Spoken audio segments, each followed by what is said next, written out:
My instinct right before it starts always tells me to whisper, "I see dead people," but I don't do it. I did it once. It sounded weird on the recording. I don't know. I love that he made that open source, though, that we can just use it without penalty, except in Belarus and Russia. Those are the only places it gets blocked. But I don't think anybody's watching us there, Kevin. Do you? I mean, look, I'm not about to turn away anybody that watches us from any country, except, look, if you're watching us in North Korea right now, I mean, God bless you. You are on the wrong side of the state-sponsored internet right now, and I would just advise to find the nearest exit, because this is not where I would revolt.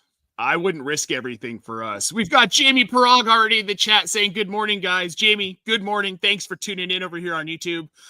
If you're wondering what the hell we're doing here on a Monday at 11 a.m. Eastern Standard Time, this is our new show. This is Optimus on Mondays. Kevin and I will be coming to you every Monday morning through the offseason and into the season. We've always got a lot to talk about. It's not always going to be football related. Sometimes we're going to talk about crackers, because damn it, crackers are delicious. But we're here to help you get ready for your week, whether that's crackers, coffee, or football.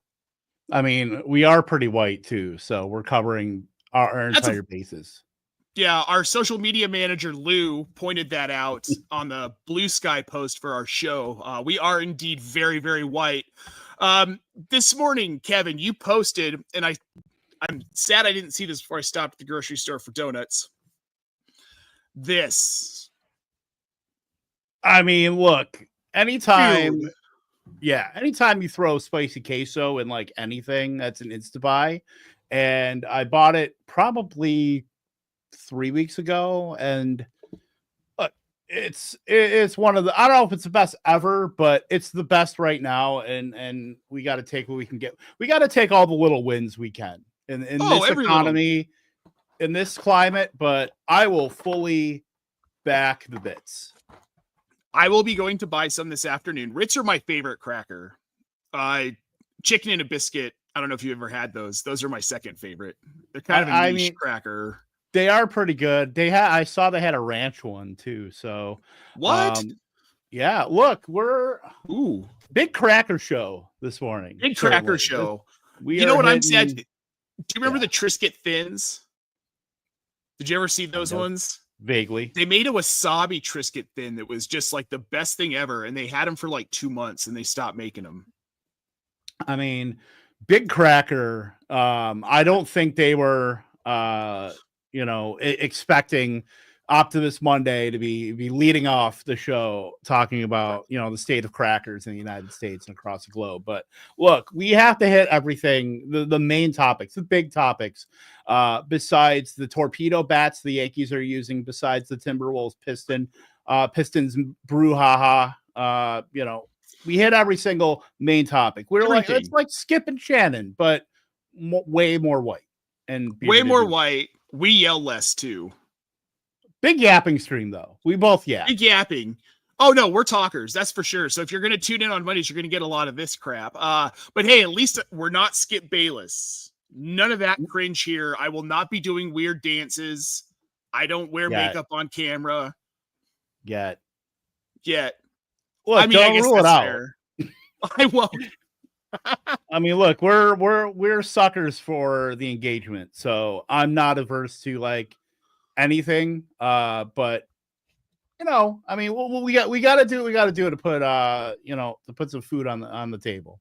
Exactly. That's all we're trying to do, and we're here to entertain you. And I think part of that entertainment here is going to be talking about some free agency winners and losers. Kevin, it's been a little bit of a whirlwind. I feel like last year was crazy. Free agency was nuts. We had a lot of moving parts and pieces. This year, I feel like it's been about the same. I mean, yeah, it's been a lot of moving pieces, but it's like moving a bunch of pawns across the board rather than bishops and rooks and knights and all that. It has not been very fruitful for a lot of big name players, especially on the offensive side. A lot of big players. We're still playing, Aaron Rodgers roulette on March 31st. So the bets are still rolling in. I mean, it looks like it's probably going to be the Steelers, but we don't know what Rodgers is going to come out of the cave with. So And then obviously running backs were very mid, as the kids would say, skibbity toilet and all that. We still have J.K. Dobbins, Nick Chubb, Gus Edwards still unsigned, but and then wide receivers was not great. A lot of olds. You know, me famously not a big fan of the olds, but you know, there's some intriguing spots. And then tight end was you know, when Juwan Johnson and Mike Gesicki are leading your position, you're not in for like the greatest of times. Yeah, I mean, tight ends and nothing. I don't think there's anything to discuss with tight ends here. What I do want to talk about first, let's talk about these mid running backs. The Cowboys mostly cowboyed. I mean, they did what we expected, which is nothing. Instead of paying Rico Dowdle, they bring in a washed up Miles Sanders and what looks like a washed up Javonte Williams. Kevin, these deals were very team friendly. I think Javante's on a 1 year up to like 3.5 million if he hits all of his incentives. And I don't think those are really attainable for what this team is looking to do. Are the Cowboys going to do something else at running back in the draft? Is that what you're getting out of what they've done in free agency? Or does Jerry Jones think this is enough with Dak Prescott? They have to bring in, whether it's a rookie or, you know, J.K. Dobbins would be a good, you know, landing spot for that. But Javonte was just so bad last season outside of maybe some of the receiving stuff. I mean, he was one of the higher, you know, targets per route run running backs in the National Football League last season. 33% success rate for Javonte. We know Sean Payton is like the most stubborn mule of them all as far as rotating guys in and out. Jaleel McLaughlin, Audric Estime, even Michael Burton got some, you know, random touchdowns, which we all hate to see, certainly. But yeah, minus 28.3 rush EPA for Javonte, 33% success rate, 3.7 yards per carry, like not good. We know Javonte, if we could get the 2021 Javonte Williams, I think we'd be in a good spot. But look, the lower leg injuries, they take their toll, and not everybody can come out of it, you know, as good as they were. Not everybody can be 2,000-yard Adrian Peterson coming off an ACL injury 7 months after the fact. But yeah, it stinks for Javonte. This is probably like the last realistic shot he's going to get unless he just balls out. And I don't see it considering the underlying metrics, but I think they do bring somebody in on the cheap as far as, you know, whether it's a day 2 guy, it's going to have to be, you know, day 3 at the least. They got to bring somebody in because they can't go into this room or into the season with a room with Javonte, Miles Sanders, Deuce Vaughn, and then obviously Hunter Lipke at fullback.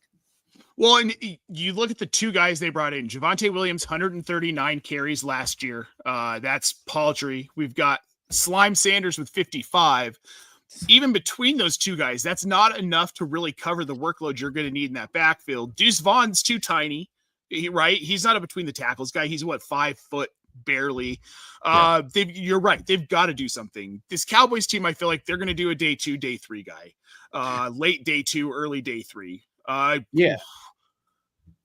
I mean, right. And the thing is too, it's not as though they can just fully lean in the past too. Like, you know, the DFS days of like 2021, you know, where Dak Prescott was just winding back and throwing the ball 60 times.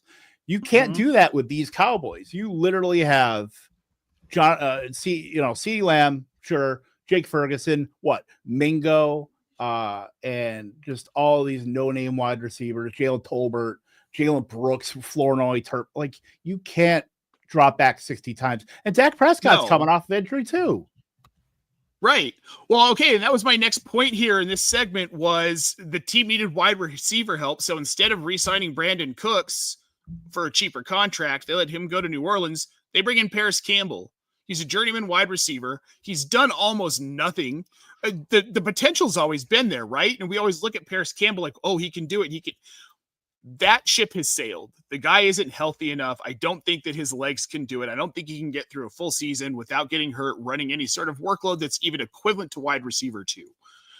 Again, do you think Dallas goes after a wide receiver in the draft? Because this is it's a pathetic wide receiver room outside of CeeDee Lamb. Yeah, they're going to have to, because I don't know. I mean, I know that they were looking to get Mingo like we want to even say on the cheap, because it took a day 2 pick to get him in the door. So yeah, like try to reclaim some I don't even know what they were doing, but getting Mingo. But like for Paris Campbell, we have, let's see, a 603 route sample. And he has not been good. He's been barely above 1 yards per out run his entire career. And this is all, a lot of games missed with Indianapolis. And then he went to the Giants, and then he was pretty much off the radar with the Eagles last season. But yeah, I mean, I don't look at Paris Campbell as somebody that's going to make any sort of discernible noise in that offense. I know they could probably use a slot receiver, but CeeDee Lamb plays enough in the slot when he's, when they extend to 3 wide receivers. So, God, it's just so they're going to have to bring in somebody. Like this offense is horrible right now. It's terrible. We're gonna draft CeeDee Lamb in like the back end of the first round, and the entire projection for him is going to be target based, volume based. I mean, it's going to have to be, because the efficiency, it might be there a little bit, but I don't think you're going to get like peak efficiency where CeeDee Lamb is going to be like a 101 in 2026. We're not getting that. No. 150 targets last year, 101 catches, 181 targets the year before, 156 the year before that. CeeDee Lamb's going to have to be 150 to 180 target guy in this offense. And I'm with you on volume. We're drafting the guy. He's going to be a top 10 wide receiver again. There's no question about it.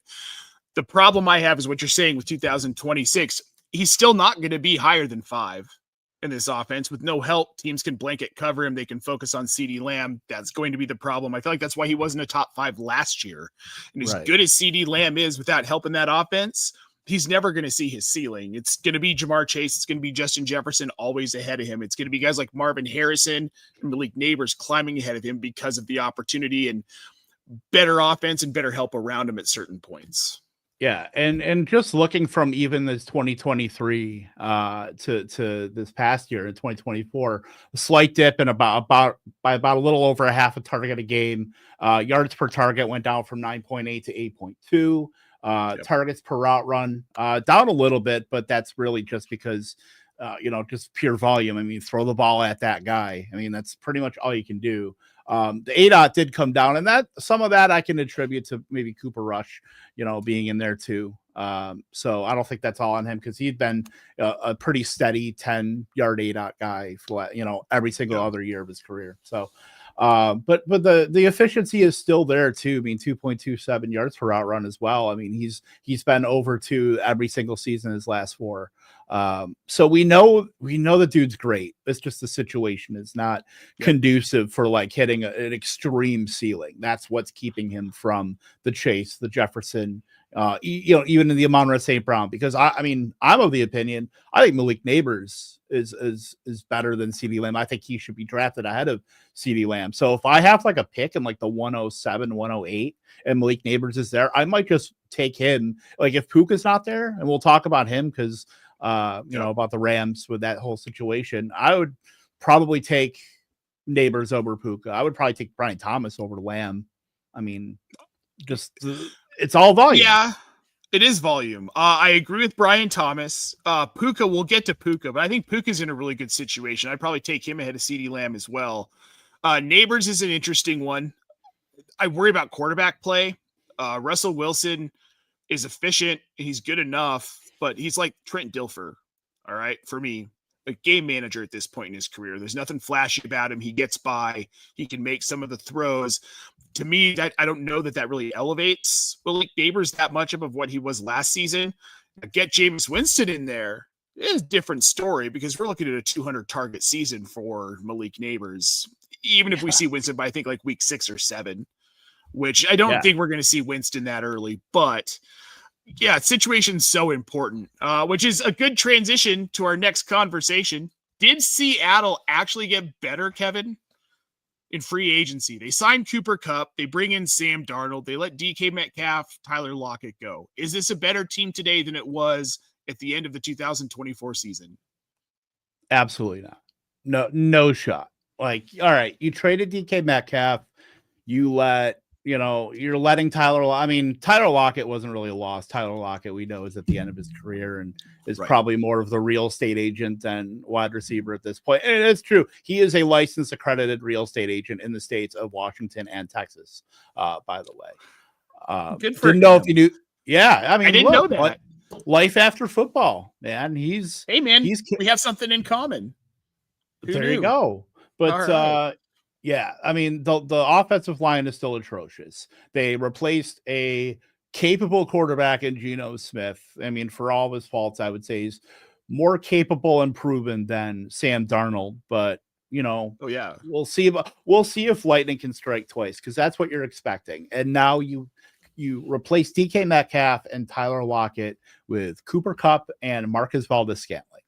And JSN is going to have to be the top target. Yep. And I don't know if that's. I look at JSN as a good to maybe not a number one guy, and we know Kupp is not a number one guy right now, based on he's gotten some decline. MVS is strictly a deep threat.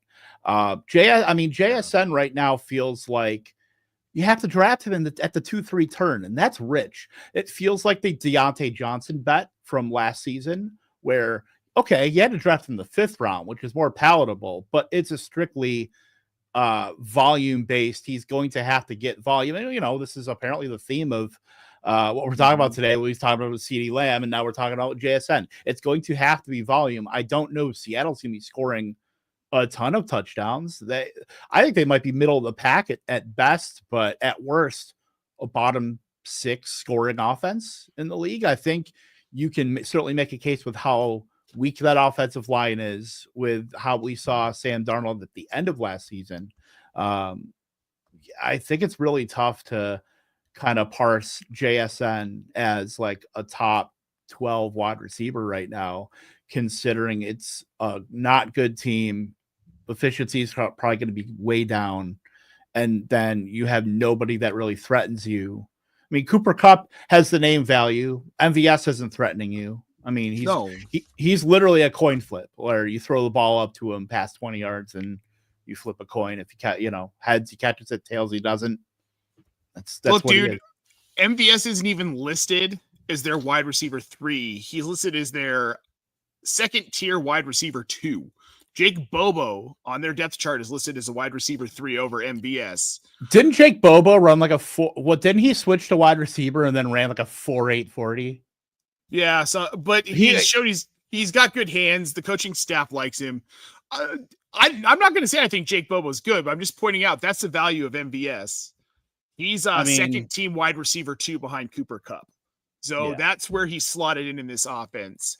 Here's what concerns me the most, Kevin. You look at Sam Darnold.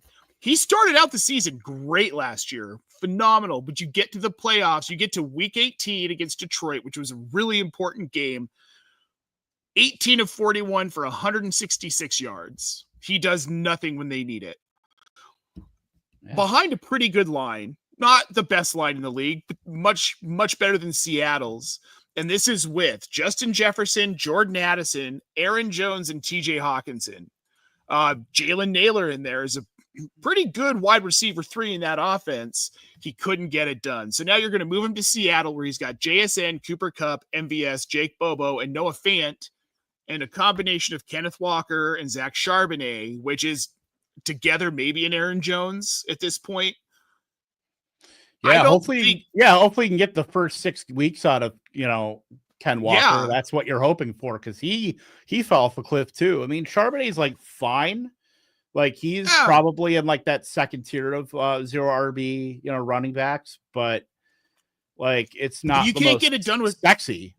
No, and if you can't get it done with Aaron Jones, you're not going to get it done with the combo of Charbonnet and Kenneth Walker. Yeah, I want nothing to do with Sam Darnold unless he's going way late in 2 QB leagues, or in a 1 QB league. He's like last round. I feel like I should have a backup. Maybe not something I typically do. Yeah. He's a 3rd quarterback in best ball too. Like if you're hoping that, if you draft him as a QB2, I think you're in trouble. Like even if you draft an elite guy like a Lamar, I think you're in trouble drafting Sam Darnold as a 2. But I mean, yeah, it's just it's ugly. The vibes aren't good. As Lou said, as a Washington resident, the vibes are bad in Seattle right now, and rightly so. I I wouldn't be excited about this. The Pete Carroll teams were fun. And it's weird to say losing Geno Smith and adding Sam Darnold is actually a significant downgrade at quarterback. I think it's a downgrade for this team. They're in better shape if they've got Geno Smith. Right. And then not even addressing the middle of your offensive line too. And it's not like you have you have a decent pick. You have 18 right now. So you could pick up like my boy Gray Zabel from NDSU, who would be, a guy that you could plug in, and he's going to be like a 10-year pro. That's what you're looking at right now, where you have to address that in the first round. I don't think there's any question about it. No, they have to. And to be fair, a lot of this conversation, we don't know what these teams are going to do in the draft. Seattle could go out there and blow us away, massively upgrade their line. This team looks like they're actually going to be a ton better. Maybe they add a wide receiver somewhere. I don't think that's going to happen. But as it stands now, I have no interest in most of this Seattle offense. I'll draft JSN, but he has to be that 2-3 turn somewhere around in there for me to have any interest in it. If he's any earlier than that, I can't justify it. I don't think he produces that much in this offense. Yeah, not only I think that's rich too. I think that it is a little rich. Yeah, like I don't want to be drafting a fully, needing 170 targets to be that guy, and you're hoping he crests 100 catches. Like, can he do it? Absolutely, but like I don't want to make that, because that's going to be, a lot of variance weekly, especially if you're setting lineups, and you have to put him in. It's going to be peaks and valleys for JSN. And I will point this out because we have seen Sam Darnold suffer some weird injuries and miss time. If Sam Darnold goes down, it's Sam Howell. That's bad for everybody in that offense. Nobody wants to see that happen.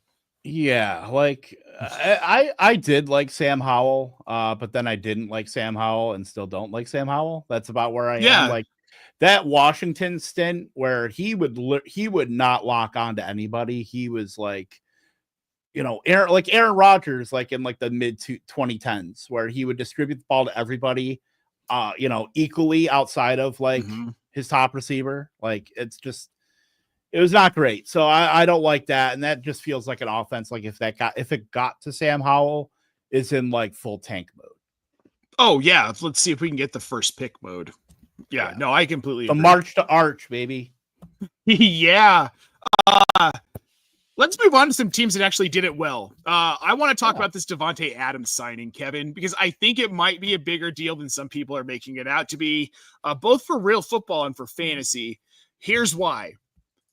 Last season, we've talked about how bad Aaron Rodgers was, how crappy that Jets team was. In spite of that, Davante Adams in 14 games was wide receiver 11. Garrett Wilson was wide receiver 10. Yeah, I mean, Davante Adams is still look, he's going to be 33, but he hasn't fallen off. We talk about these wide receivers and once they hit 30, you start seeing some efficiency slides. And then it's never gradual. Same with running backs. It's never gradual. It's usually sudden and sharp, and you're left holding the bag. It's just like a big game of hot potato. But I think there's still a lot of good signs for Davante Adams, that scheming from Sean McVay and being in this offense can at least help paper over maybe some backslide, because we saw, how many years, 1, 2, 3, 4, 5 straight years of 2.1 yards per route run or better. He dipped down to 1.97 in 2023, and then came back up to over 2 yards per route run last season. The ADOT shortened up a little bit. And he's never run more in the slot than he did last season. So that could be something where obviously Cooper Kupp had been in the slot for a long time, and then flanker and 2 wide receiver sets. We're probably going to be seeing that kind of thing with them bringing back Tutu Atwell, obviously Puka Nacua. So we could be seeing a little bit of, staving off father time for Davante Adams. And it also helps that it's one of the most condensed offenses in the league. The Rams don't take anybody off the field as far as starters. So Davante Adams has a clear path to staying on the field along with Puka Nacua.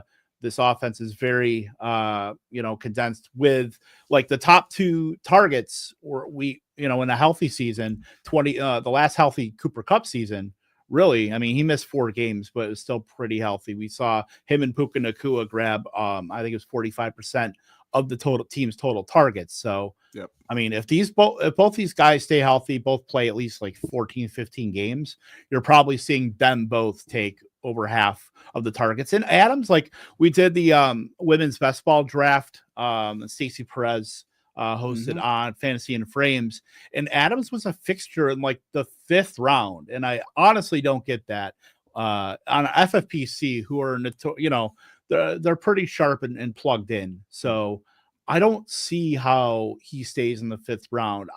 If I had to value him, I think he should go over JSN. I think he should be a 2-3 turn pick. I don't disagree with you. I know he's older, he's 32, but what we're seeing is a guy who's not going to be pushed in an offense to be the number 1 producer. I think that helped him last year having Garrett Wilson. He didn't have to be the guy like he had to be in Vegas, and that offense in Vegas was suspect at best. I mean, just not good.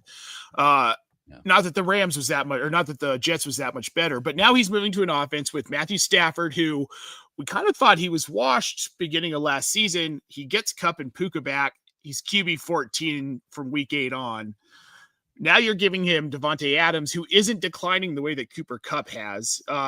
His route success rate just plummeted last season when he was healthy. Adams, we haven't seen that. You're pairing him with Puka in a pass-heavy offense with Matthew Stafford, who's got a cannon for an arm. Yeah, he's declining, but he's still playing well, and I think he plays well through this season.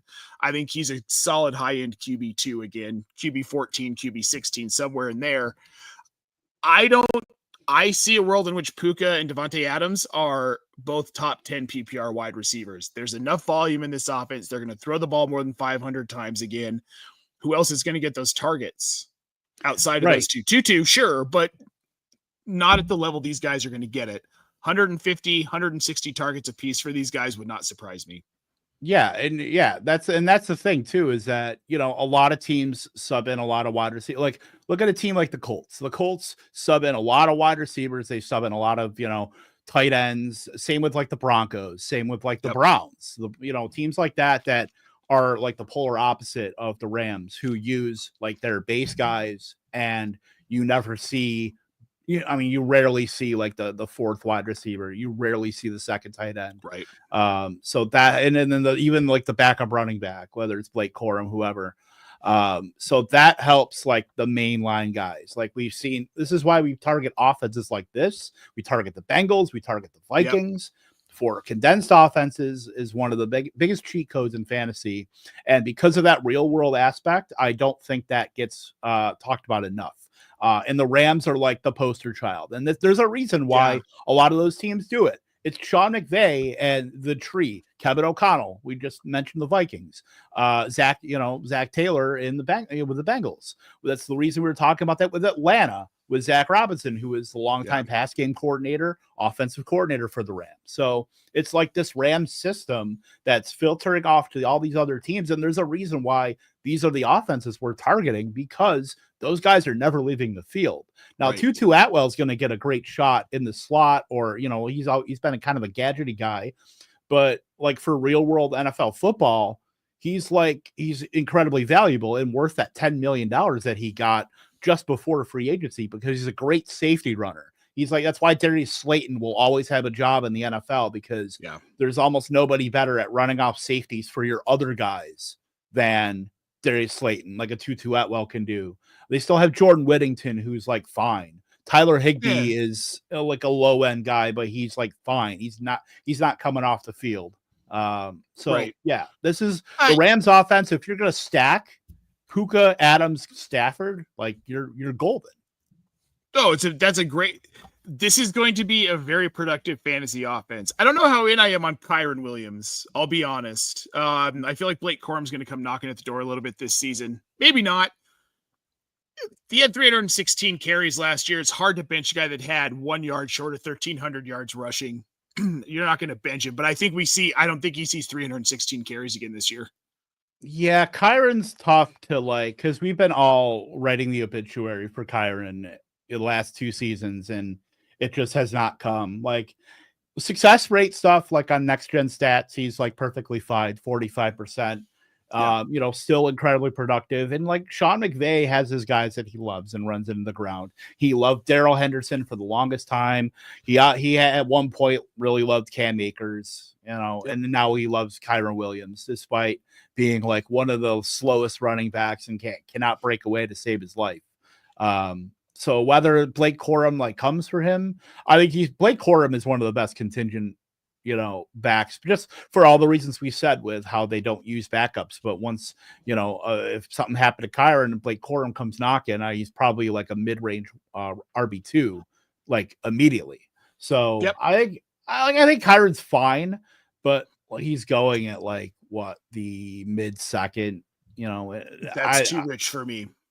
I mean, I'd rather have, at that point, you take like guys like Jonathan Taylor, who are like, you can even take a stab. I'd rather take a stab on Christian McCaffrey, and I'm a known 2025 Christian McCaffrey hater. I will not. Me too. I don't know that I'd go McCaffrey over Williams. I can still make the case, at least. You can make the case. I mean, look, I don't think he's not going to be like RB 45. He's been RB 7 the last 2 years in PPR. I just think he takes a little bit of a ding. I think he's probably closer to RB 15 this year. Especially with the addition to Adams, you add that extra weapon, they're going to throw the ball a little bit more than they did last year. I just can't see him getting to even 300 carries. Yeah, I'm a little bit worried about the touchdown equity with Kyron Williams, and then with that's going to be a problem too. He had 14 last season, right? 16 if you count. Yeah, we're going to be calling for regression with that, and you added Davante Adams, and that's going to take a little bit off the top too. And I mean, don't get me wrong, the Rams are going to be a good offense. I mean, they're going to be probably a top, if they're not, a top 5 offense, certainly a top 10 offense. But Kyron, like I'm looking at like Underdog, that's like the best ADP that we have right now. It's like mid-third, like that. It feels better, certainly better than the second round, but I'd still rather have guys that go around him like Breece Hall. I think I might rather have James Cook than Kyron Williams. What about Chase Brown? Chase Brown's tough because I feel like I have a hard time with that one too. I do have a hard time. I just don't know if the volume's going to like be fully there. And I think in the beginning of the season, they loved using Zach Moss, and I don't think anybody's talking about him right now. And he is like a perfect, he's a perfect 0 RB guy that like falls through the cracks that you don't think about. I mean, he could be replaced. He could be easily replaced in the draft, but why there's would a reason that. Well, right. Well, I was going to say there's a reason why they went out last season to get Khalil Herbert. It was almost that duplicative skill set, and obviously Khalil Herbert's not there anymore, but the Bengals have a type of running back they like, and they got pretty much the carbon copy of Chase Brown with Khalil Herbert. They barely used him and just rode Chase Brown. So, so that's why I do like him. And but I don't know if it's almost like the volume bet again. And I don't know if they're going to be, I mean, they got the band back together in the passing game too. Is Brown going to be involved? Absolutely. But I don't know to the extent that it was last year. I don't think it's to the extent where I feel like he's RB 13. Right. Well, he was running like 90% of the snaps. Like it was like him and Jonathan Taylor were like the top, and like were the top as far as like snaps and routes, like just volume wise for running backs, like guys that never came off the field. It was like those two were like 1 and 2. So that's what you're hoping for again. And if you get that, that's a great price to pay in the mid-third, end of the third. But it looking at what they've got, it feels very thin. And Zach Moss could be, part of the equation there, but they have the guys they've like always had. They brought back Samaje Perine, so maybe he factors in more on third down. Where I mean, he's old. Trust me, I don't like olds either, but they went out and made a purposeful decision to go get him. Well, Perine knows the system already. He's older, but there isn't a lot of tread worn off those tires. I mean, he hasn't been a high volume guy. He's not in terrible shape. We don't see him really get hurt as a change of pace guy, and just to bring him back to do what he did before with Mixon. I don't think that's a bad pairing with Chase Brown. Does it affect Chase Brown's value? Probably not a ton, but enough. Yeah, that's what I'm Yeah. saying. Anything Yeah. you take off receiving wise off of Chase Brown's plate, you're taking off the upside. Yep. So Yep. that's where it hurts, to where if you have a 90% snap guy and you're taking him down to like a 78% snap guy, like that's a meaningful difference. Even if it's Zach Moss and P. Ryan in tandem, like anything you're taking off the top is going to just trickle down and hurt Chase Brown.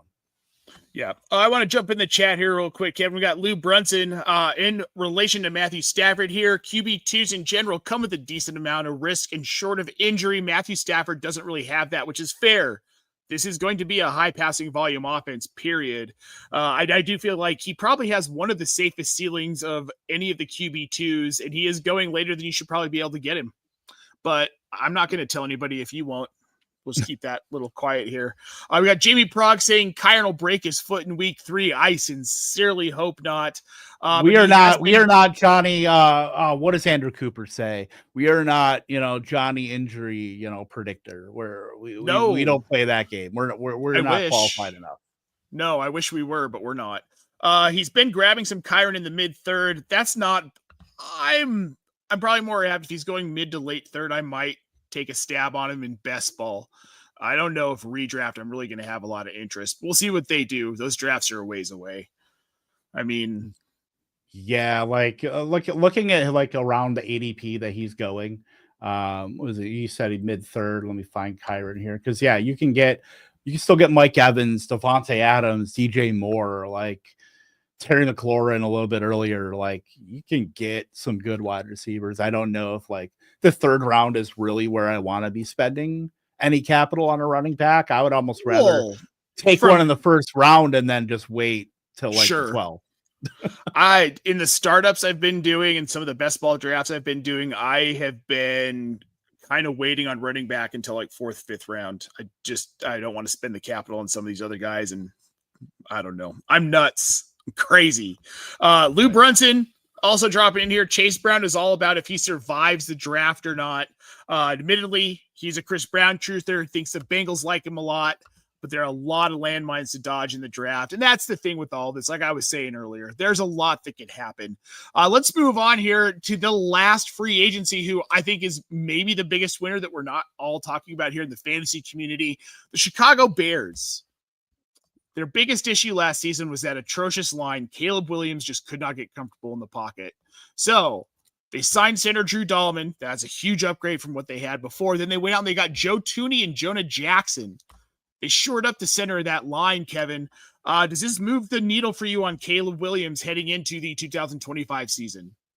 I mean, it kind of has to, right? Like, right. When you're looking at, they're not going to bring back, very unlikely to bring back Keenan Allen. I mean, right now their third wide receiver is Olamide Zaccheaus. So like, they're probably going to draft somebody, I would say, because they're looking for, it's kind of the same thing we just talked about. I mean, DJ Moore, Rome Odunze, Keenan Allen played almost all the snaps. Like it was almost wild to see. DJ Moore played, I believe, the most snaps of any position player last year. 1,064, 2 ahead of Jerry Jeudy over Chase Jefferson. Rome Odunze was 11th in total snaps among all pass catchers, among all wide receivers at least. So they were always on the field, and we can probably see a lot more in that, from that.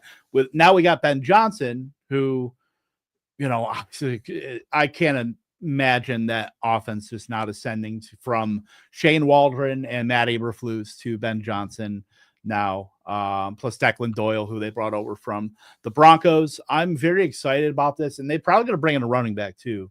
I don't know if they're going to be bringing in Genty, but probably maybe an Omari Hampton. Yeah, that would be a great pickup for them. And then look, I'm not touching. I don't hate Quinshon Judkins either. I think he'd be a good fit there. Yeah, and I'm not touching DeAndre Swift with a 50-foot pole just because. No, look, Ben Johnson already jettisoned DeAndre Swift once in Detroit. You think he's going to come back to play DeAndre Swift again? And Roschon Johnson exists as well. Like, yeah, Swift feels like a cut, and like he's going to be like a running back. He's going to be on the Chiefs. Like that's what it feels like. Yeah, I could see that. I dropped him 15 spots in my dynasty rankings, updated him yesterday. I don't know, man. Jamie, he knows the Bears have the very talented Roschon Johnson. Yeah. As much as I want that to be a thing, I think the Roschon Johnson train has sailed, especially now with Ben Johnson. I just don't see that getting any traction. In Dynasty, I am either trading him or probably dropping him. Sorry, Jamie. You're probably going to stop watching us now, but got to be honest here. I hate it, but it's going to be interesting to see what they do too, because, obviously Caleb, I don't want to say it was like a lost season. Well, okay, it was a lost season. And you have to go through the coaching changes, offensive coordinator changes. And I mean, it's a lot for the number one overall pick to already go through an entire like regime change. But hopefully Ben Johnson can establish some continuity, some consistency, will be there for a while. And, we haven't seen really a high flying offense in Chicago since the Jay Cutler, Brandon Marshall, Alshon Jeffrey days. Like, we have not seen that. So, we need some of this with Caleb Williams. And I think like where he's going right now, in early drafts, so like what, QB 10, like, and that's after, obviously Mahomes, Mayfield, Bo Nix, Kyler Murray. Like, getting Caleb Williams with that kind of upside as the number one overall pick with weapons that they have. And we haven't even mentioned Cole Kmet, who gets that dude had an odyssey last year. Remember week 1 when they were playing like Gerald Everett 67% of the snaps, and everyone was like, what the hell is going on? Like, because Gerald Everett had played like one season with Shane Waldron in Seattle. Yeah. And apparently was like their best friend. And then, they're like, oh, we also employ Cole Kmet. We should probably use him. And then they did. But the dude could not earn targets for whatever reason. I don't know if it's a Caleb thing or they just kept it. I mean, they kept him in the block a lot, like more than they needed to, because Chicago was so deficient on the line. But hopefully with some of these offensive line changes and adding into the middle, it's going to let Cole Kmet. I mean, we're not going to expect what Sam Laporta has done in a Ben Johnson offense, but we can certainly expect, because Cole Kmet's a really good tight end. Like, he was tight end. He's a very good tight end.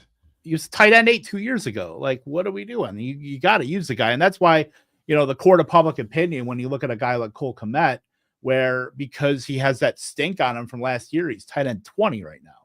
Right. He's had the stink on him for a while. Lou saying Cole Kmet will be the forgotten tight end that I'll be drafting late all summer. Yeah, I'm with you. I'll be stacking a lot of Cole Kmet. I am a founding member of the Cole Kmet Club, I will have you know. Love the man. Cooter. You get a tote bag, or what do you get with that? A really cool picture of Cooter with her Kmet hat over her eyes. I was there when it happened. So, yeah, we have to.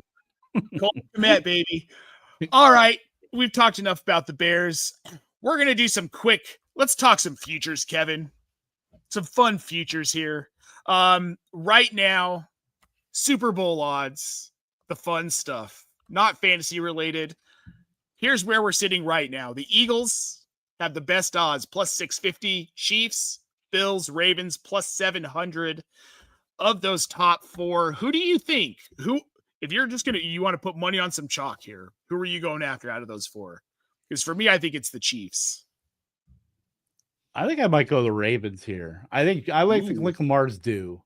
Like, I mean, with their offense, with Derrick Henry's it's got to be his last stand coming up. Has to be. Lamar Jackson, they added DeAndre Hopkins. They've still got, obviously Zay Flowers, Isaiah Likely, Mark Andrews. I think that offense is set up enough to where they can. I mean, look, the Chiefs can't do it every year, even though they have, and we'll still keep betting it, and they'll still keep rubbing it in our faces. But you always get a team that's like the Bengals did against the Rams. You get those teams that sneak in there. And I think Baltimore has been too good for too long, and it's been the Patrick Mahomes kind of effect. I would say the Bills are in that same class. I think it's depending on how that shakes out, because obviously that's 3 teams in the AFC we're talking about, where one of them is, the 2 of them are going to have to play each other just to get to the AFC Championship game, which is, that's tough. But Yeah. Depending on the bracket luck and all that, I do think the Ravens, I think they're going to sneak in there one of these times, and I would be totally good betting it plus 700 there. I don't hate that. For me, if it's not the Chiefs, it's probably the Bills. I think, yeah, a team that just I want to see them win it. Jerry Bagshaw's with you though on the Ravens. Some of these mid-level teams, kind of in the middle, that I like here.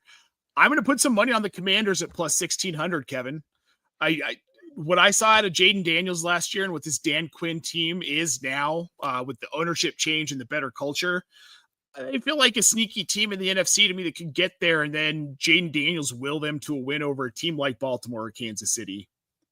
Well, now they have a left tackle, which, you talk about wanting to put a franchise left tackle behind a young quarterback. I mean, just ignore the fact that also the Houston Texans have a young quarterback, that they got rid of their franchise left tackle for picks. So that's a thing to do in 2025. But look, Jaden Daniels is the beneficiary of that. I don't know how wildly successful Debo is going to be. I feel like they have just a bunch of guys, and that it's going to be like last year where he's going to have to be so efficient. He's going to have to put that entire team on his back. Like, the running backs don't scare me. Outside of Terry McLaurin. Outside of Terry McLaurin, who is Debo getting 80 targets on that team? Because I don't know about that. That's the thing, is that we've started to see the decline for Debo. And I think maybe some of the rushing stuff has taken a toll on his overall, ability to kind of stand up to a lot of because he's 30 as well, or at least on the doorstep of it. Yeah, that's true. So and they brought back the corpse of Michael Gallup too. They're hard up for wide receivers. They're hard up for a second target outside of Terry McLaurin. That's where I don't know if Lightning can strike twice, although it's going to be a fun team, and I think they're going to be in the mix, but they're probably going to be in that second tier of we saw last year with the Rams, the Bucks, obviously the Packers lost. But I think they're firmly in that second tier, I think, until they get something, because Terry McLaurin's not a spring chicken either. He's creeping up on 30. They're gonna have to figure something out quick. I love the Rams plus 2,200. That is feels a good very one. Fun. That is a good one. Ben Sinnott, just a name to pay attention to there in Washington. I don't know. I'm gonna push back on that because they love to use John Bates as the blocking tight end. Sure. The only thing I will say is that history is on Sinnott's side, with the fact that Cliff Kingsbury already cucked Zach Ertz once with Trey McBride in Arizona. Exactly. He could do it again in Washington, but I'm not sure. I mean, Trey McBride was the best tight end coming out of that class out of Colorado State. Oh, easily. Rounder. And Sinnott's a former fullback from Kansas State, where I don't know if he can be that guy that can overtake a Zach Ertz. I think Zach Ertz is still fine, but I don't know if there's going to be a guy. I would have put my money on Cole Turner, honestly, if you had given me a bet. That was a guy that it was on the back of all my dynasty when Logan Thomas was there. But yeah, I don't know, but I'll take some stabs on Ben Sinnott, but I'm not super holding out hope because they love to use John Bates as the blocking tight end. There's not a lot of room for a guy like Sinnott to. Well, Sinnott can't block. He shouldn't. He shouldn't have to. I mean, no, he's a fullback though. That's the thing, and that's but he's not good at it. That's my only sticking point with Sinnott is that he can't block. However, the Kingsbury thing is kind of maybe he fits into this Kingsbury offense.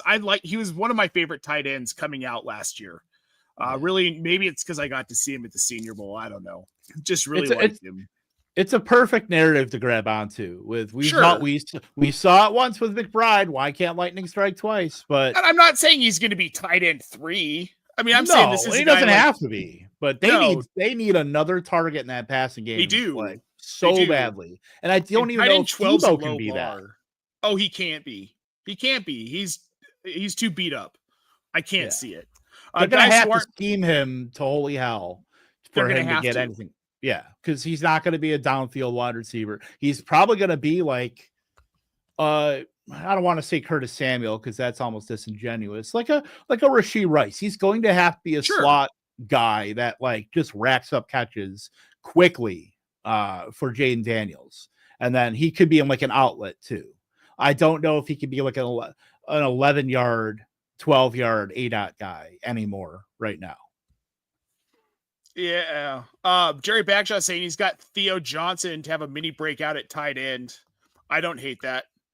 I don't either. And the Giants, they need, we're going to talk about the same thing. We need them to have an option that's not Malik Neighbors. And why not Theo Johnson? That's, it's funny. I was talking about Tyler Warren, and I made the off the cuff kind of thing when people love to talk about Tyler Warren being like the next Brock Bowers, but Tyler Warren couldn't even beat out Theo Johnson and Brenton Strange at Penn State.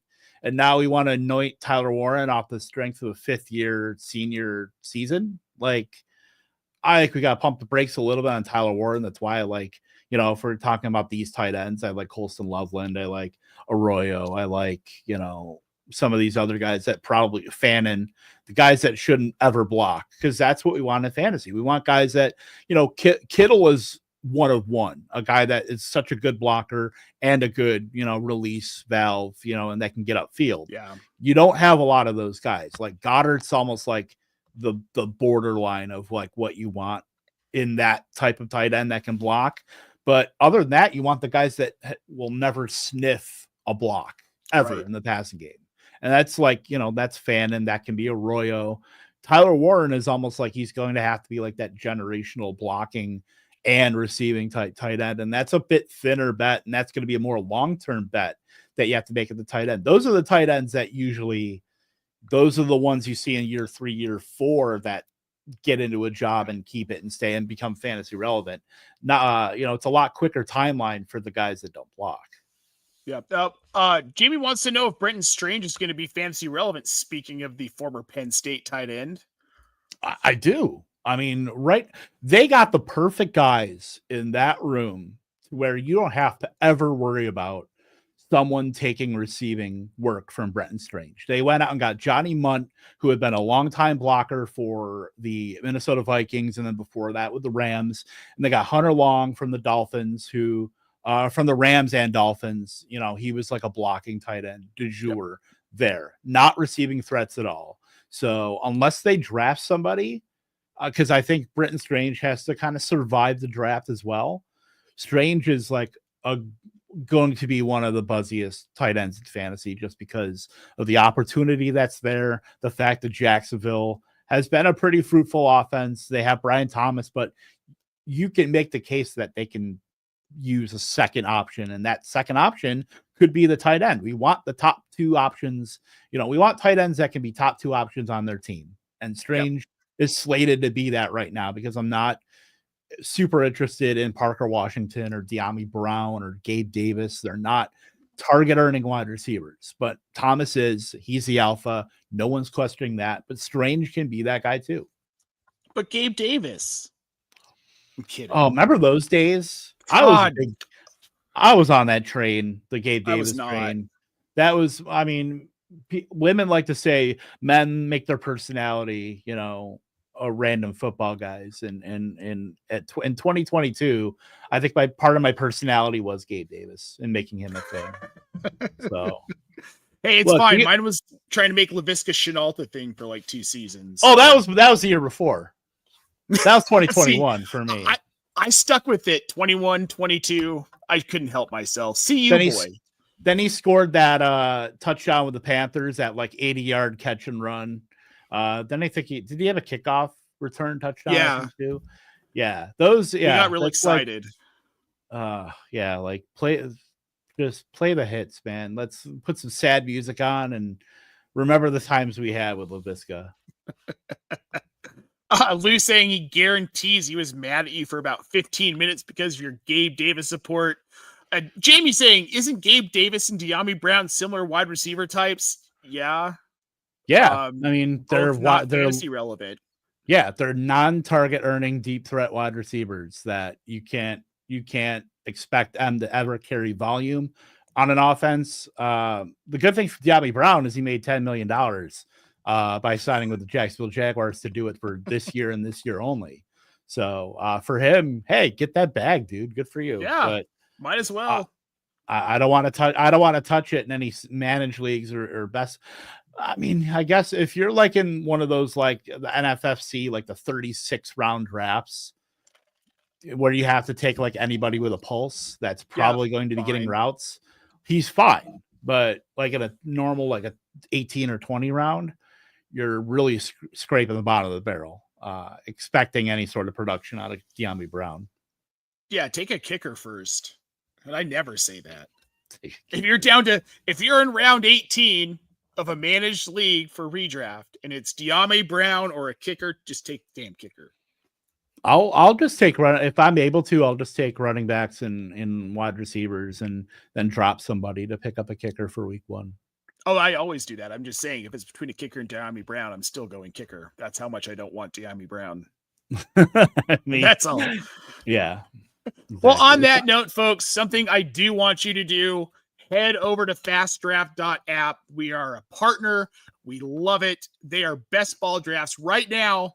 Go check out their Origins drafts. They are rookie best ball, 6 rounds. You can be in and out in 10 minutes in these drafts. It's fantastic. Use the promo code Optimus to get a $50 deposit match for your first deposit. Kevin, you and I are going to be doing some drafts on there here soon. We're probably going to be talking about them because, it's what we do and it's much fun. Yeah. So go check that out. And then also Sunday Dreamers Club, fantasy football merch for everybody. They have awesome cheeky shirts from my co-host and one of our favorite people, Casey Kasem. 20% off through April 5th. Just go suit up, as Barney would say, from what has turned into a problematic show that did not totally hold up, yet I still just rewatched it because I can't help watching it. Ted's a train wreck. Yeah, I don't know. Ted Mosby might be the worst like protagonist in any like comedy ever. What's funny about that show? I don't like him. No, the first couple times you watch it, you're like, "Oh, poor Ted," and then the third time you watch it, you're like, "Wait a minute, this dude's a prick." He is a prick. I root He's for worse Marshall than Lily. Barney. Yeah. Oh, Lily's one of my favorites. I think Lily's one of my favorite characters of all time in any show. Yeah. It's funny because the end of the last season, as soon as that was over, like I'll rewatch like Parks and Rec and all these other shows. I have not rewatched. I've tried to, and I could not do it. That last season.